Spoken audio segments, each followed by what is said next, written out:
जय गुरु जी, शुक्राना गुरु जी। श्री शिव रुद्र महापुराण का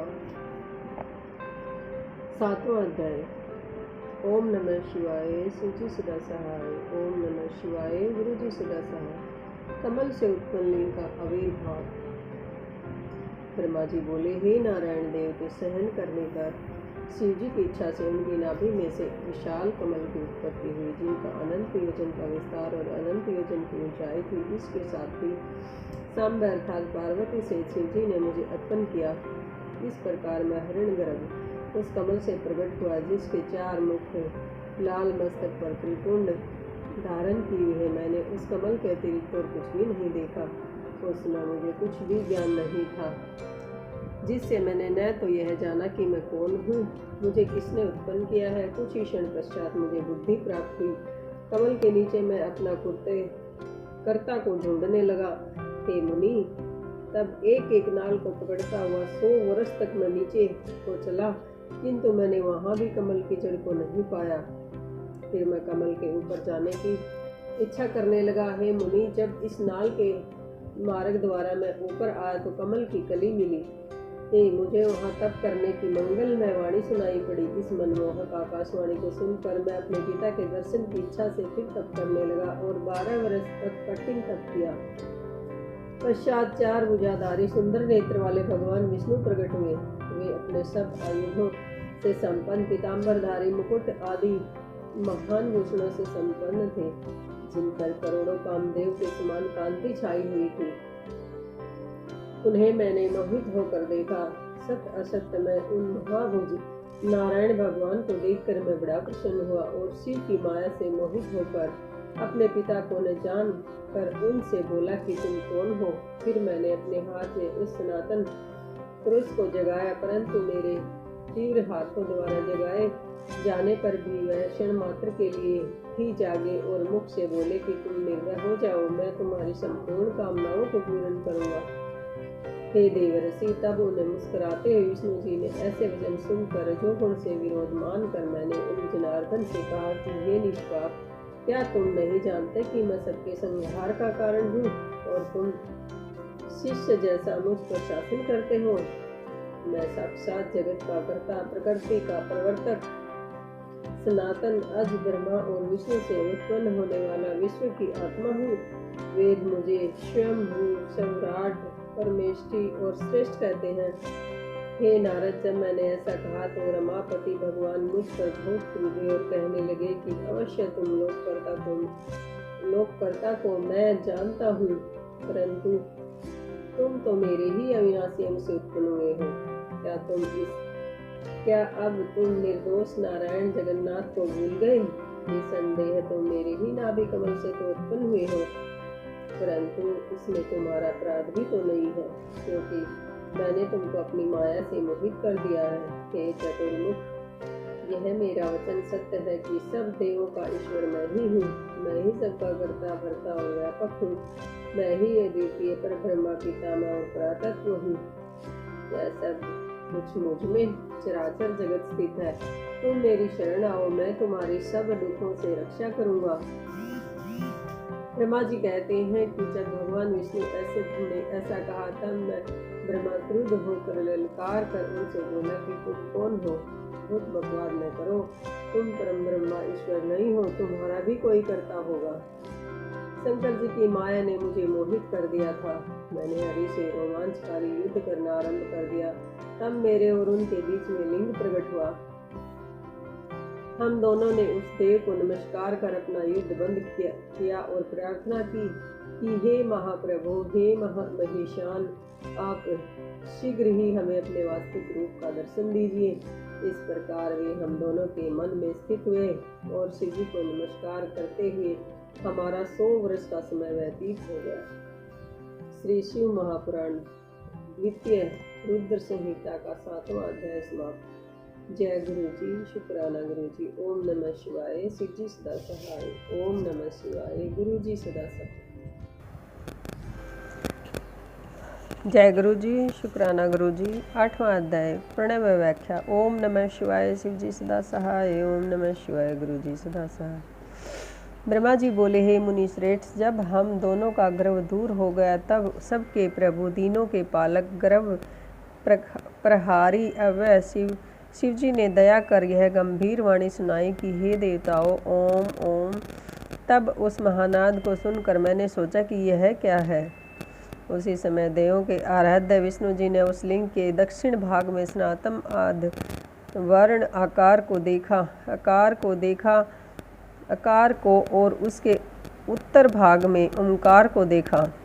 फिर मकार को मध्य में और अंत में ओम को देखा, जो सभी सूर्य और चंद्र मंडल की भांति स्थित थे और जिसके आदि अंत और मध्य का कुछ भी पता न था।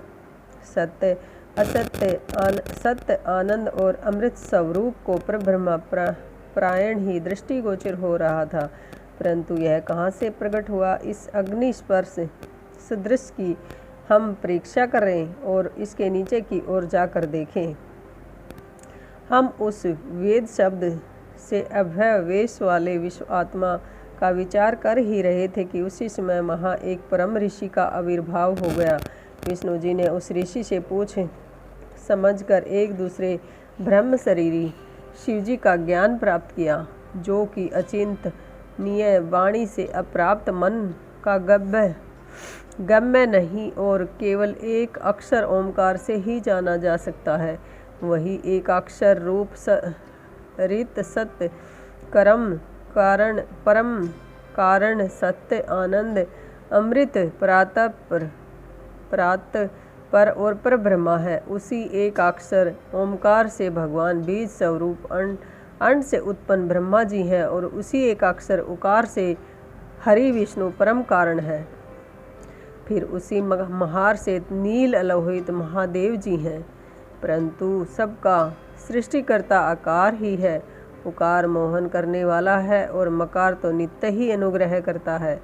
मकार विभु और बीजी है एवं अकार बीज है। ऐसे ही उकार रूप प्रधान पुरुष ईश्वर हरि योनि अर्थात कारण है, जो बीजी बीज और योनि यह नाद संज्ञा वाले महेश्वर ही है। इन्हीं प्रभु बीजी के लिंग से उकार रूप से योनि में गिरकर चारों ओर बढ़ने लगा। उससे सोने का वैद अर्थात न जानने योग्य और अलक्षण अर्थात लक्षण से रहित एक अंड उत्पन्न हुआ, जो बहुत वर्षों तक जल में स्थित रहा। 1000 वर्ष के बाद भगवान ने इनके 2 भाग किए। जब जल में स्थित इस अंड को ईश्वर ने व्यापत कर 2 भाग किए, तब इसका स्वर्णमय एक कपाल ऊपर स्थित हुआ और जिसके धू अर्थात स्वर्गलोक प्रकट हुआ, और कपाल के नीचे के भाग से 5 तत्वों वाली पृथ्वी प्रकट हुई। फिर उस अंड से मकार नामक 4 भुजा वाले भव अर्थात शंकर प्रकट हुए, जो सब लोकों के रचयिता और वही 3 रूपधारी प्रभु हुए। इसी कारण अजुर्वेदीय इनको ओम ओम ऐसा कहते हैं। यजु के वचन सुन ऋक और साम ने भी सादर हे हरे ब्राह्मण कहा। तब इस प्रकार इन देवेश को यथा योग जानकर सबने उत्पन्न मंत्रों से इन महोदय महेश्वर महादेव की स्तुति करना आरंभ किया। उसी समय से विश्व के पालक भगवान विष्णु मेरे साथ ही उस एक सुंदर रूप को देखने लगे, जिसके 5 मुख 10 भुजा कपूर के समान गौर वर्ण परम कांतिमान अनेक भूषणों से भूषित महान उदार महान वीर्यवान और महापुरुषों के लक्षणों से युक्त थे, और जिन्हें देखकर हरि कृतार्थ हो गए। तब तक परमेश्वर महेश भगवान प्रसन्न होकर अपने दिव्य शब्दमय रूप से स्थित हो गए। उन अगुण गुणात्मक का शब्दमय रूप देखकर मैं भी बहुत प्रसन्न हुआ। फिर हम दोनों ने उन्हें नमस्कार किया। तदंतर उन्हीं से सुंदर 38 अक्षरों वाला यह मंत्र प्रकट हुआ, जो बुद्धिदायक और धर्म अर्थ का साधक है। उसे गायत्री कहते हैं। यह गायत्री चारों कालों में उत्तम और पंचसित है। ओम नमः शिवाय 8 कलाओं से युक्त है, जिससे अभिचार अर्थात मरण आदि क्रम होते हैं, जिसकी उत्पत्ति श्वेत और शांतिदायक तथा संहार का भी कारण है। सब में अक्षरों की भिन्न भिन्न न्यूनाधिक क्रम संख्या होती है। इस श्रेष्ठ मंत्र के कुल 61 वर्ण हैं। फिर मृत्युंजय मंत्र है, जिसमें ओम जू सह अथवा त्र्यंबकम यजामहे इत्यादि कहा जाता है। इसके साथ ही पंचाक्षर मंत्र है, जिसमें केवल नमः शिवाय मंत्र और सौम्यो चिंतामणि मंत्र का और दक्षिण मूर्ति मंत्र उत्पन्न हुआ। पश्चात शिव का महावाक्य तत्वमसि नामक मंत्र हुआ और इन पांचों मंत्रों को विष्णु जी ने ग्रहण कर जपना आरंभ किया। फिर ऋक यजु साम सहित मैंने और विष्णु जी ने उन वरदायक सांब शिव ईश्वर की प्रसन्नचित्त से स्तुति करना आरंभ किया। जय गुरु जी। ओम नमः शिवाय। शिव जी सदा सहाय। ओम नमः शिवाय। गुरु जी सदा सहाय। शुक्राना गुरु जी। 8वां अध्याय समाप्त।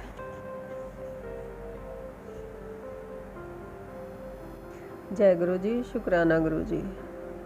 9वां अध्याय। ओम नमः शिवाय। शिव जी सदा सहाय। ओम नमः शिवाय। गुरु जी सदा सहाय।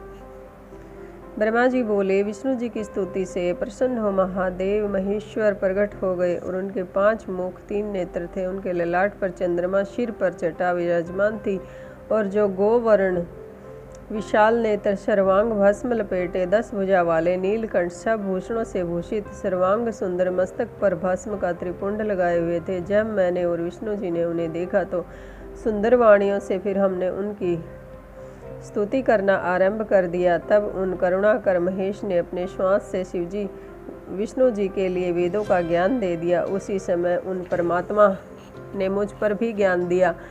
फिर विष्णु जी ने पूछा कि हे देव, आप किस प्रकार प्रसन्न होते हैं तथा किस प्रकार से मैं आपका पूजन और ध्यान करूं, जिससे आप वश में हो जाएं। हे महादेव जी, हम दोनों ही आपकी आज्ञा में रत हैं। कहिए हम क्या करें। हे शंकर जी, हमें सदैव आज्ञा देते रहिए। यह सुनकर महादेव जी बहुत प्रसन्न हुए और बोले कि हे श्रेष्ठ देव, मैं तुम दोनों की भक्ति देखकर बहुत प्रसन्न हूँ।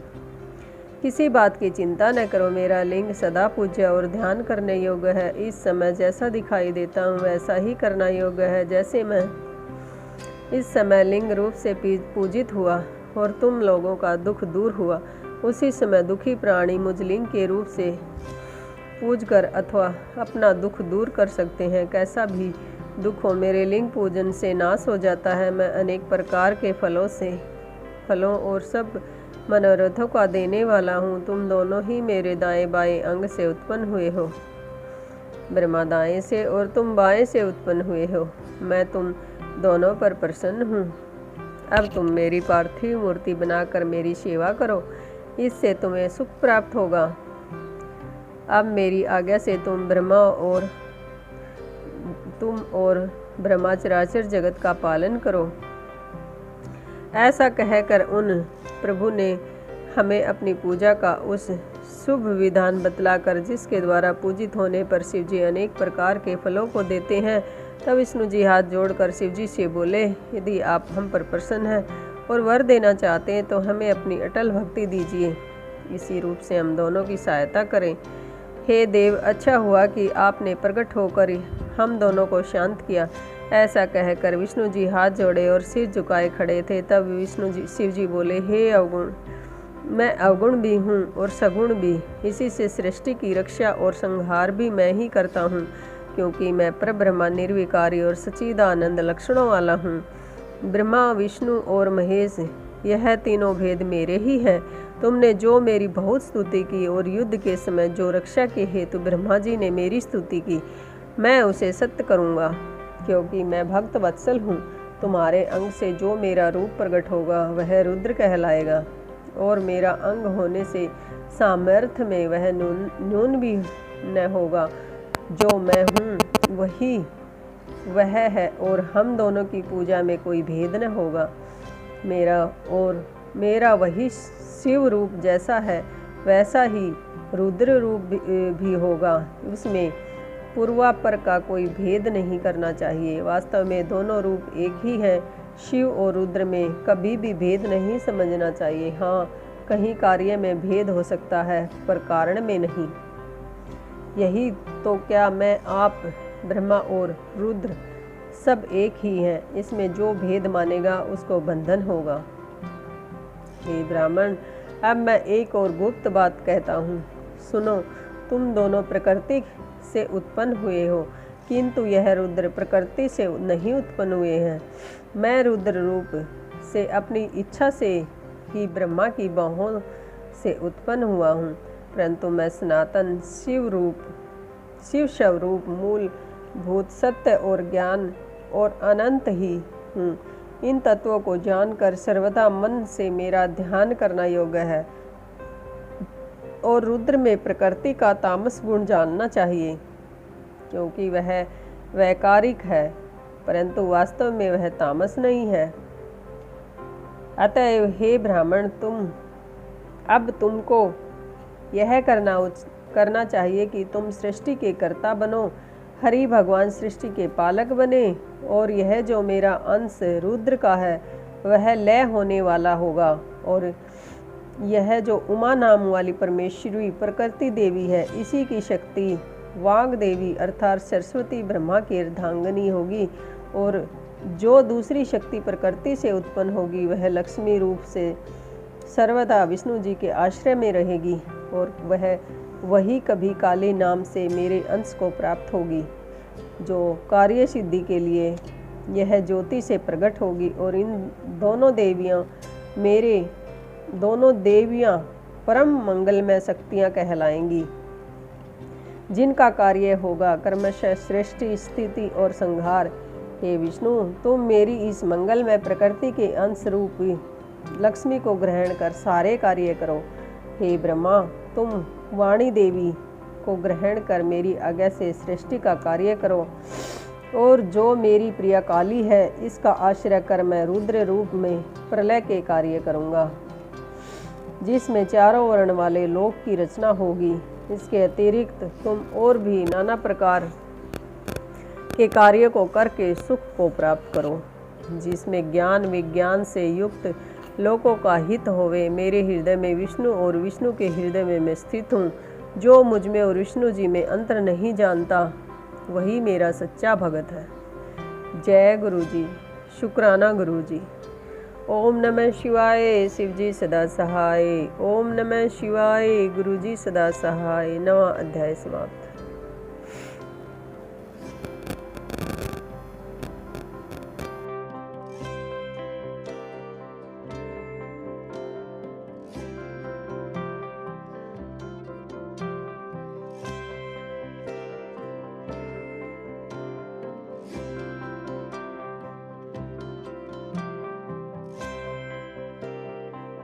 शिव महापुराण के अगले अध्याय के लिए चैनल को सब्सक्राइब करें।